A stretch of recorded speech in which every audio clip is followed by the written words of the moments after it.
having quality constructive coping strategies. So if you think about the norms that we adopt in our families, a lot of them are a reflection of how we cope with stress. So like, for instance, if your family norm, when you come home from a long day at work or school, is to plop down on the couch and turn on the TV and tune out the world, that's actually your coping strategy. It's the way that you recover from stress. A lot of times families struggle because when they're coping with stress, and this is from my personal experience of having gone through all the stress and depression and financial stress, you know, how we cope with it is what ends up being what our family culture really feels and looks like. Because if we cope with stress by shouting at our kids, shouting at each other, if we cope with stress by binging on food or media, or we cope with stress by binging on drugs and alcohol or things like that, then that becomes really what our family culture looks like. And so our coping strategies are really vital, and we need to learn how to adopt. You know, it's not our fault, because that's the things that are our norms, right? We've watched our parents come home and drink all weekend, or, you know, whatever it is, or come home and, you know, I don't want to throw my mom under the bus, but her coping strategy was to shout at us on Saturdays to get us to clean up the house, you know, and things like that, you know. I love my mom, she's awesome. But, you know, that was one of I found myself coping that way too. When I would feel stressed out, I start shouting at my kids, like, clean up this mess, we're just, oh, this is so stressful, you know.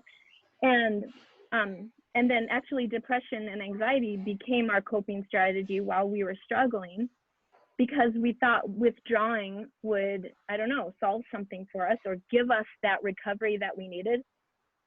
But that's not healthy coping.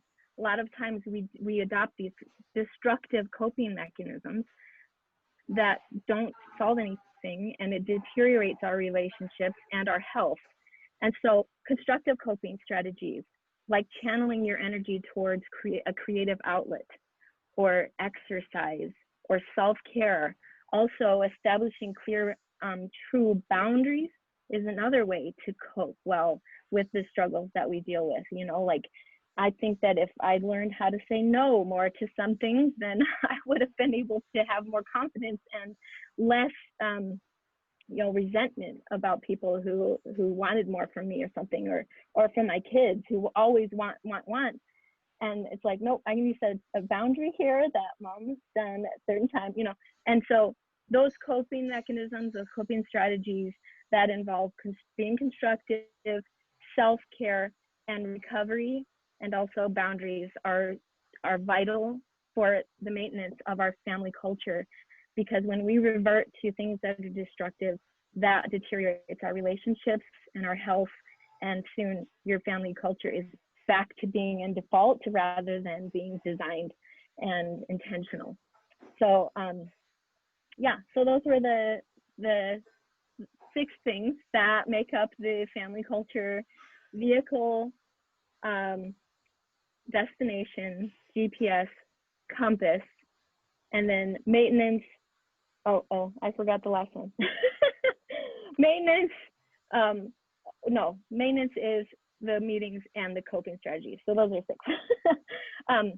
So those are the components that make up your family culture.